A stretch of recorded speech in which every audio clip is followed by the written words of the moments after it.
Hi viewers, welcome to Markets at 12 noon. Details loki velladite last half an hour back ippudiki chusukunnatite market still ade range lo modern chustunnamo.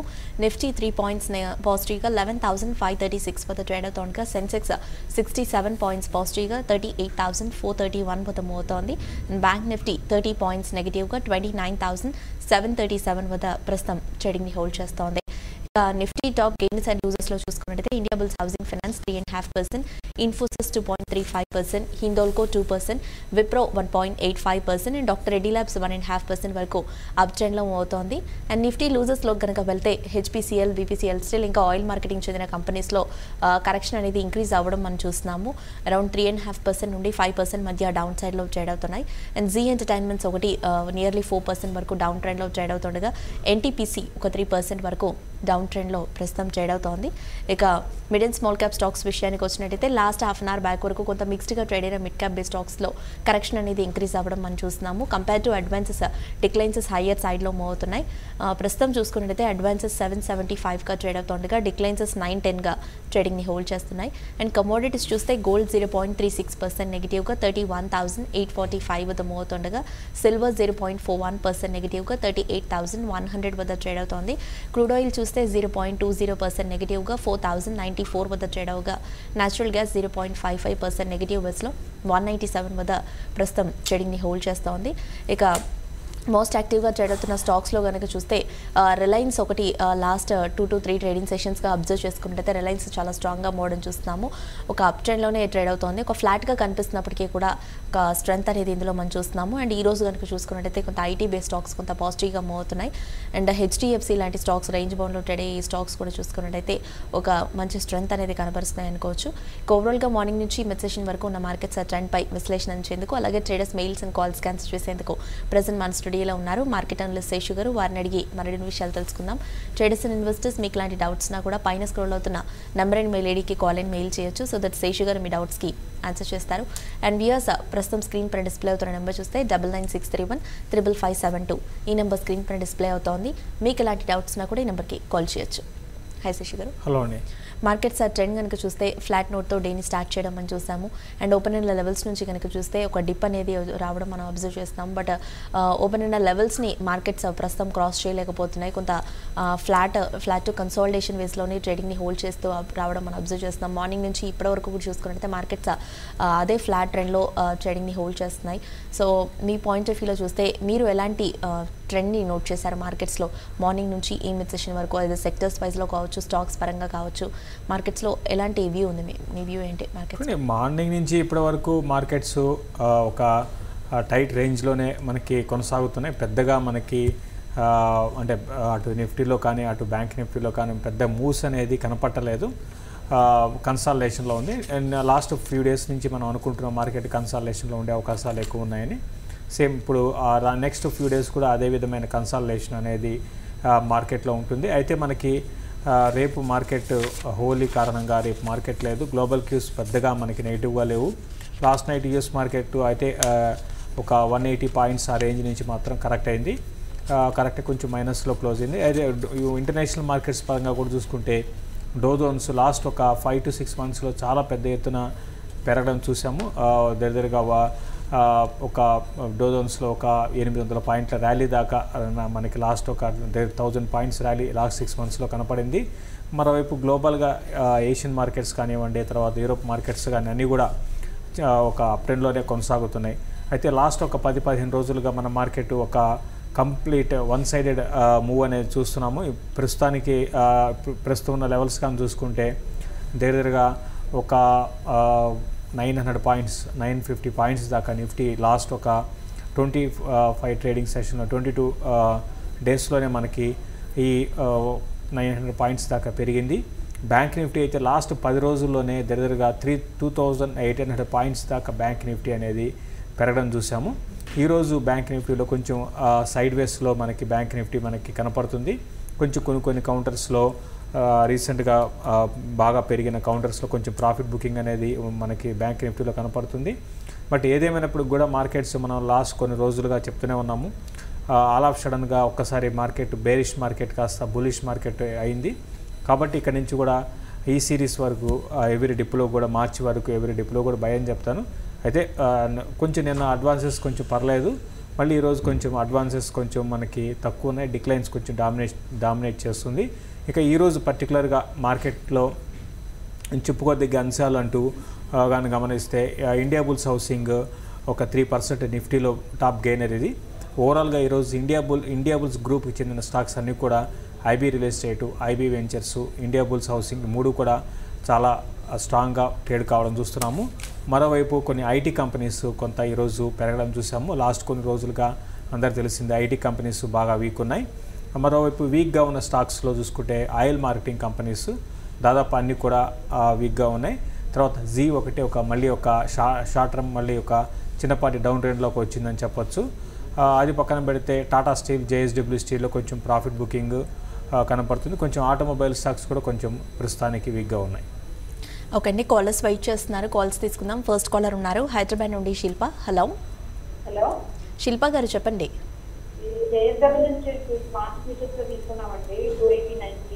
Okay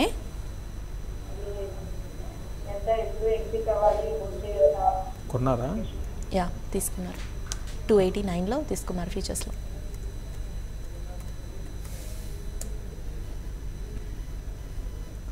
చూడండి, JSW steel ప్రస్తుతానికి hold చేయండి అండి మీరు. మళ్ళీ ఇది 280 ఆ లెవెల్లో కొంచెం సపోర్ట్ ఉంది. ఎందుకు హోల్డ్ చేయమంటున్నా అంటే ఓవరాల్గా స్టాక్ బాగా పెరిగిందండి. రీసెంట్గా 250 లెవెల్స్ నుంచి 290 దాకా వచ్చి మళ్ళీ అక్కడి నుంచి రివర్స్ అవుతుంది. మీరు ఏం చేస్తున్నారంటే పర్టికులర్గా మీరు ట్రెండ్ బాగా పెరిగి ఒక ప్రాఫిట్ బుకింగ్ టైంలో మీరు కొంటున్నారండి. అట్లా కాకుండా బాగా పెరిగిన స్టాక్ డిప్ వచ్చినప్పుడు, ఫర్ ఎగ్జాంపుల్ నేను లాస్ట్ 2 డేస్లో చూసుకుంటే L&T డిప్ వచ్చింది, మళ్ళీ ఈరోజు పెరిగింది. ఆ విధంగా పిక్ చేసుకోవాల్సి ఉంటుంది. మీరు బులిష్ ట్రెండ్ ఉంది కాబట్టి ప్రస్తుతానికి హోల్డ్ చేయండి. 280 కింద 278.50 అట్లా స్టాప్ లాస్ పెట్టుకోండి. ఇంకోటి ఏంటంటే మార్కెట్లో కొన్ని అన్ఎక్స్పెక్టెడ్ కూడా జరుగుతూ ఉంటాయండి. సడన్గా ఇక్కడ నుంచి మార్కెట్ పడవచ్చేమో, అది కూడా చెప్పలేము. బాగా షార్ట్లన్నీ కూడా కవర్ అయిపోయినాయి, అంతా కూడా ఎక్స్ట్రీమ్ బులిష్ అయ్యారు. అది కూడా ఒక డేంజర్ మార్కెట్కి. కాబట్టి నెక్స్ట్ ఫ్యూ డేస్లో మళ్ళీ ఇది మీ రేటుకు వచ్చి 292, 294కి వస్తే మీరు దీంట్లోంచి ప్రాఫిట్ బుక్ చేసుకొని బయటపడండి. మళ్ళీ అప్పుడున్న పరిస్థితిలో మార్కెట్ తగ్గట్టుగా మీరు పొజిషన్స్ తీసుకోమని చెప్తాను. ఓకే అండి, నెక్స్ట్ కాలర్ ఉన్నారు, కాల్ చూద్దాం. విజయవాడ నుండి కాలర్ ఉన్నారు. హలో యా చెప్పండి. నమస్తే అండి, అడగండి.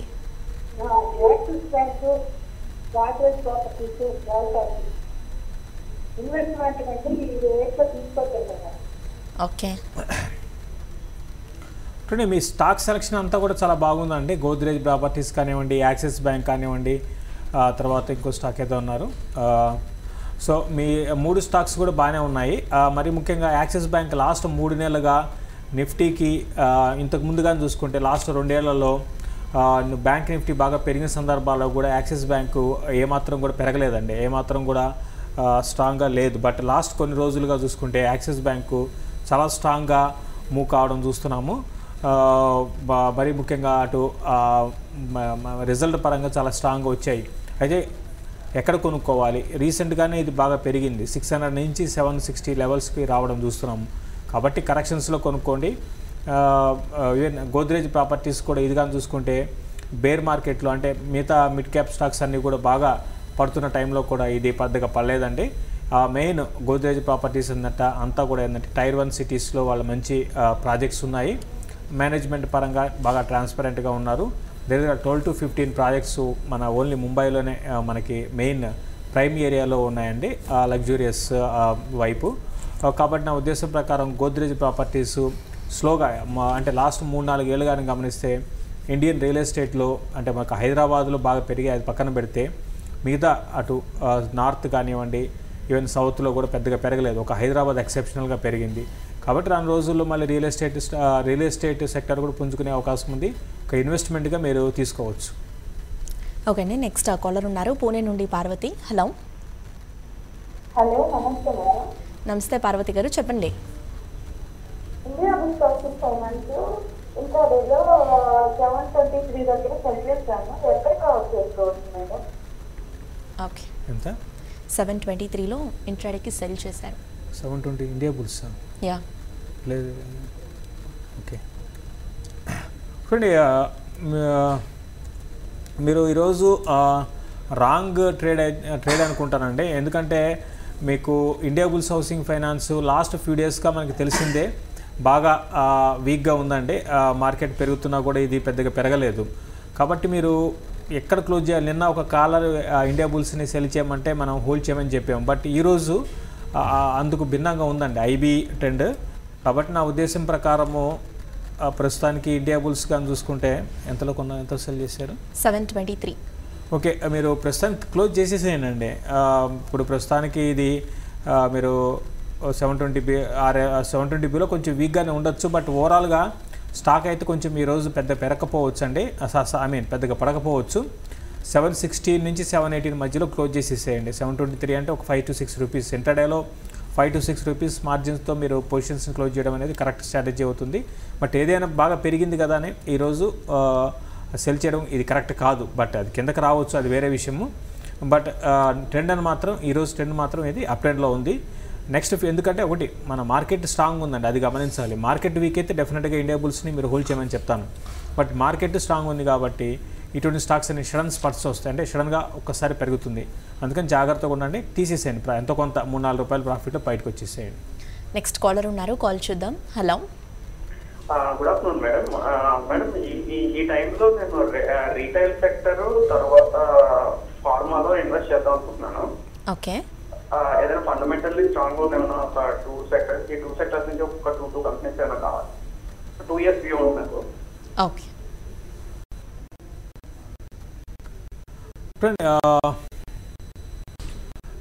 రీటైల్ అండ్ ఫార్మా ఒక విధంగా చెప్పాలంటే మీరు మంచి సెక్టార్స్ని సెలెక్ట్ చేసుకున్నారండి ఇప్పుడున్న పరిస్థితికి అనుగుణంగా. రీటైల్ విషయానికి వస్తే మనకి లాస్ట్ ఒక 10-15 ఏళ్ళుగా 12 అంటే 2006-7 నుంచి కూడా మనం చూసుకుంటే మన ఇండియాలో రీటైల్ ఇండస్ట్రీ అప్పుడు స్టార్ట్ అయిందండి. అంతకుముందు ఉన్నా కూడా పెద్ద ఎత్తున స్టార్ట్ అయింది 2006 అనమాట. ఆ టైంలో 2005 నుంచి 2006 అట్లా బిగ్ బజార్ మనకి బ్రాండ్ అందరికి తెలిసిందే, వాళ్ళతో మన రీటైల్ అనేది స్టార్ట్ అయింది. అక్కడి నుంచి కూడా చూసుకుంటే లాస్ట్ ఒక 10 ఏళ్లలో చూసుకుంటే పెద్దగా మనకి రీటైల్ సెక్టర్ పరంగా ప్రాఫిట్ మేకింగ్ అనేది కంపెనీస్ పెద్దగా లేవండి. ఒక మన డీమార్ట్ ఒకటి చాలా స్ట్రాంగ్, అంటే వాళ్ళ యూనిక్ బిజినెస్ మోడల్ అనేది మనకి ప్రాఫిట్ మేకింగ్ చేసింది. దాని తర్వాత మిగతా ఇప్పుడిప్పుడే మనకి చాలా కంపెనీస్ మంచి క్యాంటాబుల్ రిటైల్ కానివ్వండి, ఇటువంటి చిన్న కంపెనీస్ అన్నీ కూడా ప్రాఫిట్స్లోకి వస్తున్నాయి, బాగా ప్రాఫిట్ని పోస్ట్ చేస్తున్నాయి. మరి ముఖ్యంగా లాస్ట్ ఒక 2 ఏళ్లలో టర్న్ అరౌండ్ అనమాట. ఓవరాల్గా ఇండియాలో ఈ రీటైల్ సెక్టర్ అంతా కూడా టర్న్ అరౌండ్ స్టోరీ చూసుకోవచ్చు. దానికి ముందుగా గమనిస్తే మనకి లైక్ ఈవెన్ రిలయన్స్ రీటైల్ కూడా ఉందండి, అది కూడా 12 ఏళ్ళ తర్వాత మొన్న ఈ మధ్యనే ప్రాఫిట్ పోస్ట్ చేసింది. కాబట్టి కొనుక్కోవాలనుకుంటే ఫ్యూచర్ రీటైల్ అని ఉంటుందండి. దాంట్లో ఫ్యూచర్ కన్జ్యూమర్ కాదు, ఫ్యూచర్ రీటైల్ అని ఉంటుంది. దాన్ని మీరు ఒక ఇన్వెస్ట్మెంట్, ఈవెన్ ఫ్యూచర్ కన్జ్యూమర్ కూడా కొనుక్కోవచ్చు, ఒక ఇన్వెస్ట్మెంట్ పరంగా కొనుక్కోమని చెప్తాను. ఇంకా ఫార్మాలో సిప్లాని మీకు ఓపిక ఉంటే 2 ఏళ్ళ ఉద్దేశం ఉంటే సిప్లాని ఒకటి కొనుక్కోండి. డాక్టర్ రెడ్డిస్ని కూడా మనం పదే రికమెండ్ చేస్తుంటాం, దాన్ని కూడా కొనుక్కోవచ్చు. ఈవెన్ అరవిందో ఫార్మాని కూడా కొనుక్కోవచ్చు అండి. నేను చెప్పిన 3 స్టాక్స్లో 2 మన ఆంధ్రప్రదేశ్ ఆంధ్ర తెలంగాణకి చెందిన కంపెనీస్గా మనం చెప్పొచ్చు అండి. ఓకే, నెక్స్ట్ కాలర్ ఉన్నారు, కాల్ చూద్దాం. ఒంగోలు నుండి Srinivas. Hello. Hello, yeah Srinivas గారు చెప్పండి. తీసుకోవాలండి. హలో, 370లో తీసుకున్నారు. 310. ఓకే, 310లో తీసుకున్నారు. ఓకే, మనపురం ఫైనాన్స్ 100లో తీసుకున్నాను. ఓకే, బోనస్ యావరేజ్ చేయొచ్చా, మనపురం స్టాక్ బుక్ చేసుకోవచ్చా? ఓకే, అంటే షార్ట్ టర్మ్కి తీసుకున్నారా, లాంగ్ టర్మ్గా? లాంగ్ టర్మ్కి తీసుకున్నానండి. ఓకే, బోరోసిల్ 310లో తీసుకున్నారు. ఇది యావరేజ్ ఏమైనా చేయమంటారని అడుగుతున్నారు. అండ్ మనపురం 100లో హోల్డ్ చేస్తున్నారు. దీన్ని ప్రాఫిట్ ఏమైనా బుక్ చేయమంటారా? అంటే మన్నాపురం హోల్డ్ చేయండి అండి. న్యూ హైస్ వైపు వెళ్తున్న స్టాక్ ఇది. ఇది కానీ చూసుకుంటే బేర్ మార్కెట్లో కొంచెం చాలా రోజు అంటే ఒక రేంజ్లో ఉండేది, కొంచెం బ్రేక్ డౌన్ వచ్చి క్లోజర్గా 80 దాకా వచ్చింది. తర్వాత మళ్ళీ ఇది చాలా స్ట్రాంగ్గా మనకి పెరగడం చూస్తున్నామండి. ప్రస్తుతానికి హోల్డ్ చేయండి. ఎన్బిఎఫ్సి స్టాక్స్లో నేను ఇది మన్నాపురం ఫైనాన్స్ మీద చాలా స్ట్రాంగ్ బులిష్ ఉన్నానండి. అంటే మిగతా ఎన్బిఎఫ్సి బిజినెస్తో కంపేర్ చేసుకుంటే వీళ్ళు కొంచెం డిఫరెంట్గా ఉంటుంది బిజినెస్ మోడల్, ప్లస్ సేఫ్గా కూడా ఉంటుందన్నమాట. కాబట్టి లాంగ్ టర్మ్కి మీరు హోల్డ్ చేయండి. మంచి రిజల్ట్ కూడా పోస్ట్ చేస్తూ ఉన్నారు ఈ కంపెనీ. ఇక బోరోసిల్ గ్లాస్ విషయానికి వస్తే మీరు ఇప్పుడు ఇమీడియట్గా దీంట్లో అంత స్పర్ట్ వచ్చి పెరిగేంత స్కోప్ అయితే కనపట్లేదండి. ఎవరు చేయమంటారా అంటే దానికి ఎగ్జాక్ట్ ఆన్సర్ అయితే లేదు. ప్రస్తుతానికి ఉన్న పొజిషన్స్ని అయితే హోల్డ్ చేయండి. మీరు ఇప్పుడున్న పరిస్థితుల్లో కేఎన్ఆర్ కన్స్ట్రక్షన్ లాంటివి వాటిలో ఒక లాంగ్ టర్మ్కి ఇన్వెస్ట్మెంట్ పరంగా మీరు కొనుక్కోండి. తర్వాత పిఎన్సి ఇన్ఫ్రా అని కూడా ఒకటి ఉంటుంది, అది కూడా ఫండమెంటల్గా చాలా స్ట్రాంగ్ కంపెనీ, దాన్ని కూడా మీరు కొనుక్కోవచ్చు. ప్రస్తుతానికి బోరోసిల్ని మీ ఇష్టం, యావరేజ్ చేసుకోండి. స్టాక్ అయితే వీక్గా ఉంది, బట్ ఇమీడియట్గా మనకి ఇది పెద్ద పెరిగిపోతుంది, స్పర్ట్ వచ్చి పెరిగిపోయే స్టాక్ కాదు, ఇంకొంత టైం తీసుకుంటుందండి పెరగడానికి ఇది. ఓకే శశి గారు, జీ విషయానికి వచ్చినట్టయితే బాగా వీక్ అవ్వడం చూస్తున్నాము. మార్నింగ్ ఓపెన్ అయిన లెవెల్స్ నుంచి కనుక చూస్తే స్టాక్ నియర్లీ ఒక 20 పాయింట్స్ వరకు ఒక డిప్ అనేది వచ్చింది. నియర్లీ ఒక 4% వరకు కూడా ఒక డౌన్ ట్రెండ్ అనేది ఇందులో అబ్జర్వ్ చేస్తున్నాము. కొంత ఈ లెవెల్లో ఆగొచ్చు అంటారా, లేదా ఇక్కడ నుంచి మరింత కరెక్షన్ అనేది జీలో చూడొచ్చు అంటారా? జీ అంటే జీ మార్కెట్ పెరగక ముందు ఒక 10 days బాగా పెరిగిందండి. ఇది మనం చాలాసార్లు చెప్తూనే ఉన్నాము.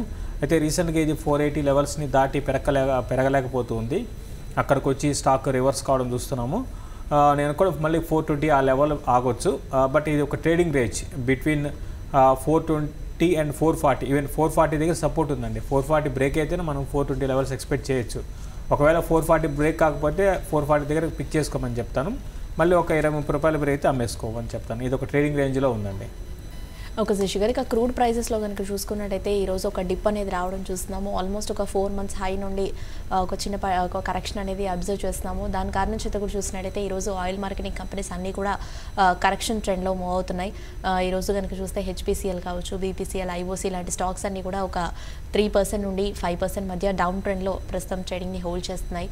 సో కొంతవరకు ఈ కరెక్షన్ ఇప్పుడు ఏదైతే చూస్తున్నామో ఆయిల్ మార్కెటింగ్ కంపెనీస్లో ఇది కొనసాగే అవకాశం ఉందంటారా? క్రూడ్ ప్రైజెస్ మరింత వీక్ అవ్వచ్చు అంటారా? ఐ మీన్ ఈ లెవెల్ నుంచి మరింత డౌన్ సైడ్లోకి రావచ్చు అంటారా? అంటే గ్లోబల్గా క్రూడ్ ప్రైసెస్ వీక్ అయితే యాక్చువల్గా ఆయిల్ మార్కెటింగ్ కంపెనీస్కి పాజిటివ్ ఆన్సర్ ఉంది. బట్ మామూలుగా ఇవి క్రూడ్ అనేది స్టడీగానే ఉండొచ్చు. But even oil marketing companies కూడా నేను అనుకోవడము పెద్దగా కరెక్ట్ కాకపోవచ్చు అండి. రీసెంట్గా ఇవన్నీ కూడా బాగా లో నుంచి బాగా పెరిగాయి, కాబట్టి ప్రస్తుతానికి హోల్డ్ చేయమని చెప్తాను. ఓకే, ముఖ్యంగా రెడ్డీస్ విషయానికి వచ్చినట్టయితే ఈరోజు మంచి అప్ ట్రెండ్ అనేది చూస్తున్నాం శేషు గారు. సో ఈ లెవెల్లో కొంత చూసుకున్నట్టయితే కొంత డిప్స్లో కానీ డాక్టర్ రెడ్డీస్లో బయింగ్కి వెళ్ళొచ్చు అంటారా? అండ్ ముఖ్యంగా ఇక్కడ నుండి కనుక చూసుకుంటే దీనికి షార్ట్ టర్మ్ పరంగా కావచ్చు, లాంగ్ టర్మ్ పరంగా అబ్జర్వ్ చేసినట్టయితే రెసిస్టెన్స్ అనేది ఎక్కడ ఉందంటారు? అంటే రెడ్డీస్ దాదాపు అన్ని రెసిస్టెన్స్లు దాటి పైనే ఉందండి. ఇది నేను కూడా న్యూ హైస్ని టెస్ట్ చేసుకుంటూ వెళ్తుంది. నేను కూడా 3,200 దాకా వెళ్ళొచ్చు. ఇమ్మీడియట్గా కొంచెం 280 దగ్గర కొంచెం ప్రాఫిట్ బుకింగ్ రావచ్చేమో. బట్ వన్స్ అది క్రాస్ అయితే 3.2 దాకా వెళ్ళొచ్చు. జస్ట్ మనం నిన్న కూడా ఇదే షోలో మనం రెడ్డీస్ని ఎవరి డిప్లో కూడా బై అని కూడా చెప్పుకున్నామండి. ఓకే శశి గారు, ఇక రియాలిటీ పరంగా చూసుకున్నట్టయితే రియాలిటీ స్టాక్స్లో ఈరోజు చాలా స్ట్రాంగ్ ర్యాలీ చూస్తున్నాము. Like Indiabulls, IB real estate కావచ్చు, at the same time Godrej properties, DLF లాంటి స్టాక్స్ అన్ని కూడా చాలా స్ట్రాంగ్గా ట్రేడ్ అవుతున్నాయి. ఐబీ రియల్ ఎస్టేట్ చూసినట్టయితే ఒక 5% వరకు అప్ ట్రెండ్లో ట్రేడ్ అవుతుంది. గోడ్రేజ్ ప్రాపర్టీస్ కూడా ఒక 4% అప్ ట్రెండ్లో కనిపిస్తుంది. స్టాక్స్ అన్ని కూడా చూసుకున్నట్టయితే ఒక మంచి ర్యాలీ అనేది రియాలిటీ స్టాక్స్లో రావడం మనం చూస్తున్నాము. సో ఈ ర్యాలీ ఎంతవరకు కొనసాగే అవకాశం ఉందంటారు? ఓవరాల్గా ఈ ప్యాక్పై మీ ఒపీనియన్ ఏంటారు? ఈ ప్యాక్పై అభిప్రాయం అంటూ పెద్దగా నాకు అంటే ఇంతకుముందు ఆల్రెడీ మన ఇనిషియల్ కూడా చెప్పాను, చాలాసేపు రియల్ ఎస్టేట్ దాని గురించి చెప్పడం జరిగిందండి. కాబట్టి లాస్ట్ ఒక 4-5 ఏళ్ళుగా ఈవెన్ 6 ఏళ్ళుగా కనుమరిస్తే మన ఇండియాలో రియల్ ఎస్టేట్ ప్రైసెస్ అంటే 2006లో ఒక పీక్ వెళ్ళాను, 2008లో ప్రైసెస్ అనేది చాలా హైకి వెళ్ళాయి. అక్కడి నుంచి ఏమాత్రం మళ్ళీ పెరగలేదండి. పెద్దగా పెరిగిన సందర్భాల్లో పెరిగే కానీ మామూలుగా అంటే పడిన విధంగా పెరగలేదు.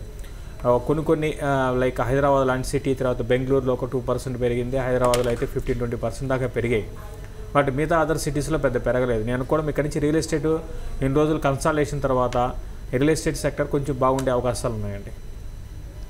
ఓకే శశి గారు, ఫైనలీ బ్యాంక్స్ కనుక చూసుకున్నట్లయితే కొంత బ్యాంక్స్ హైస్ నుండి కరెక్షన్ అనేది రావడం చూస్తున్నాము. కొంత మార్కెట్స్లో కనుక చూసుకున్నట్లయితే కొంత కన్సాలిడేషన్ ఫేస్ అనేది ఎక్కువగా కనిపిస్తూ ఉంది. కొంత ప్రైవేట్ బ్యాంక్స్ కనుక చూసుకున్నట్లయితే ఎక్కువగా కరెక్షన్ కొంత మిక్స్డ్గా ట్రేడ్ అవ్వడం చూస్తున్నాము. అండ్ ప్రైవేట్ పిఎస్యూ బ్యాంక్స్ కనుక చూస్తే కొంత ఫ్లాట్గా మూవ్ అవుతున్నట్టు కనిపిస్తున్నాయి. సో ఓవరాల్గా బ్యాంక్ నిఫ్టీ పరంగా చూసుకున్నట్లయితే ఈ రోజుకి టార్గెట్స్ పరంగా ఎలా ఉన్నాయంటారు బ్యాంక్ నిఫ్టీకి?